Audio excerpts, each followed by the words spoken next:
we're going to come on and talk about housing in more detail a little bit later, but just looking at Brexit just briefly, one of the biggest things that I think people are still uncertain about is what is going to happen with all the standards, with the EU and British standards. Obviously, at the moment, one pretty much informs the other. How do we think the government and how are you as manufacturers going to deal with that once, presumably, the standards no longer apply? I mean, do we think the government is going to just adopt them all? Or, well, I mean, John and I were talking about this yesterday. We had a CPA meeting yesterday, and CPA have prepared a very good analysis of pretty much all the legislation which comes across from Europe and then impacts in the UK, which through the BMF will be made available to all of the members. Okay. And it's a great start point because it tells you everything that could be impacted. But in terms of what's going to happen, government don't know. They're still trying to figure it out, and there are working groups all over the place because it's not just construction; it's everybody. And the EEF are trying to sort of gain some group consensus around what we should do and how it should work. Because otherwise, every industry will be running off doing their own thing. But it is going to be a nightmare. Yeah. I think in the products that definitely we make, and in the UK, the BBA is still the standard bearer, regardless of CE mark and specifically on the lintels. The CE mark and definitely on the roof windows and the glazing units applies more so, but it's a BBA certificate. The first thing our customers ask us, yep, so you got a CE mark, but do you have a BBA standard? And so we probably have got the default mechanism probably in place. It certainly applies to us anyway. I don't know about if it applies to all your products, but it seems to be the flag bearer. But if you're manufacturing products to a harmonised European standard, what you don't want is the UK to suddenly say, well, actually, we want something completely different. As long as the standard, I think the standard will have to be linked, I think. And you certainly don't want the Welsh and the Scots to do something separate again, which, is always a risk.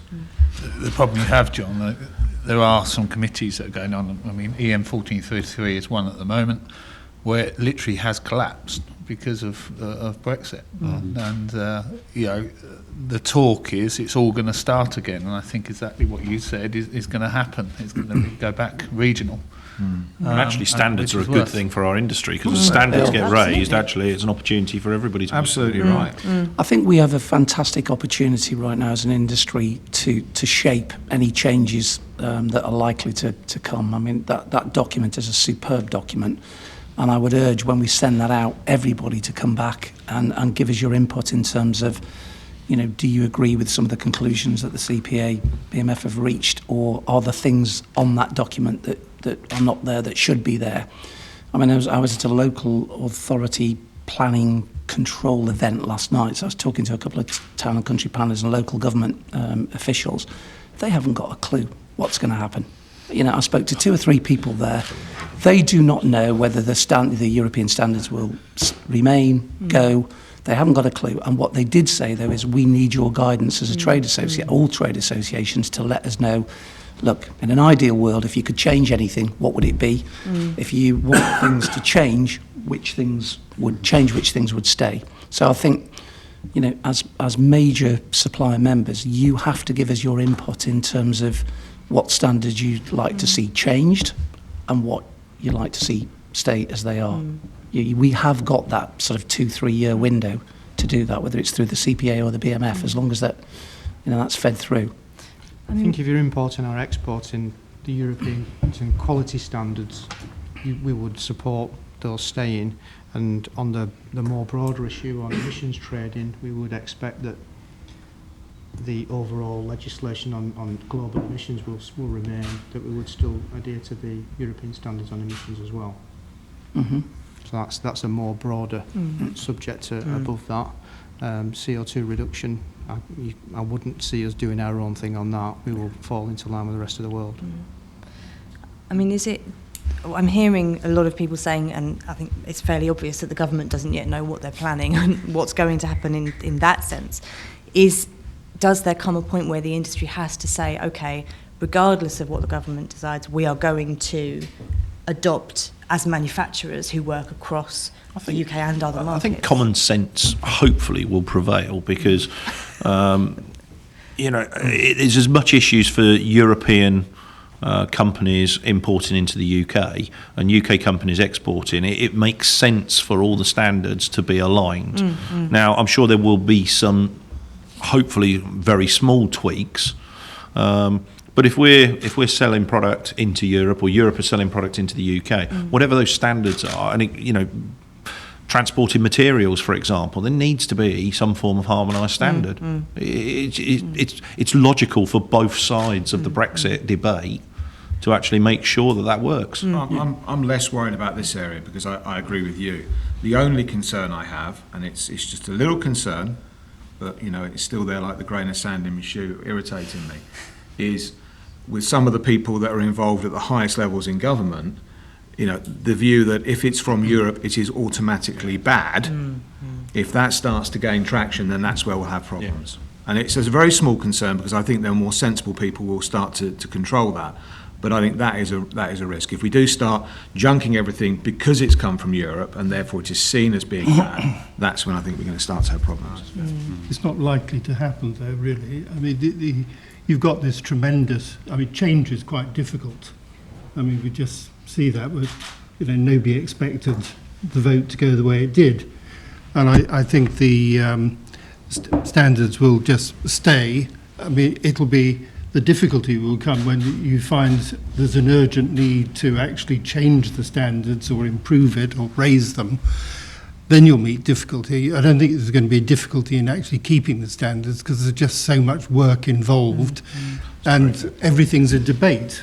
So I don't see. I'm with John on this one. I don't see much cause for alarm on that. And don't forget, the UK was part of the organisation that put those standards together in the first instance. Some of those standards originated from the UK. So I agree with John. I think there is this sort of view that everything from Europe is bad, and that's definitely not true. And a lot of those regulations we've had a major input into as a country. It's, again, perhaps being overly cynical, but let's not forget there are a few organisations in this country that would actively promote a completely new set of standards so they can charge all of us for recertifying our products against said standards. That's a good point. Yeah. I guess one of the issues is, are we going to see a resurgent kite mark and the BSI standards? There's no question the BSI, and we've had some discussions with them through the Trade Association Forum, they are seeing this as an opportunity.